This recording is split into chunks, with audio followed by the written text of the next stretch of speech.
কষ্ট করলে কেষ্ট মিলে। এই যে দেখুন আমার পিছনে যে লোকটা আছে এই হচ্ছে কলকাতার ভাই, ঠিক আছে।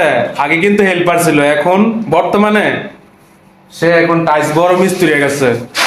হ্যাঁ, অনেক সুন্দর করে কাজ পারে, এত সুন্দর করে কাজ পারে, তো সম্পূর্ণ কাজগুলো আমি দেখাবো, এর সাথে কত হইব। সালাম আলাইকুম ভাইজান। ওয়ালাইকুম আসসালাম। কি অবস্থা, ভালো আছেন? আলহামদুলিল্লাহ।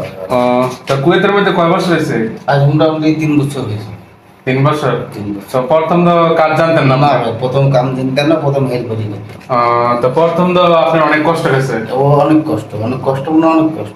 এখন আপনি বর্তমানে কুয়েতের মধ্যে কাজও ধরেন নাকি? কামও ধরি, নিজে কামও ধরি। তো বন্ধুরা শুনছিলেন তো, কাজও ধরে, হ্যাঁ কাজ ধরেও করেন। তো আগে এখন যদি আপনার কাজ না থাকে তাহলে এখন মানে আপনি অন্যজনের সাথে কাজ করেন। অন্যজনের সাথে। রোজ দেয় কত? রোজ দেয় 15 টাকা রোজ দেয়। তো বন্ধুরা 15 টাকা রোজ দেয়। এই যে দেখুন এই লোকটা কিন্তু অনেক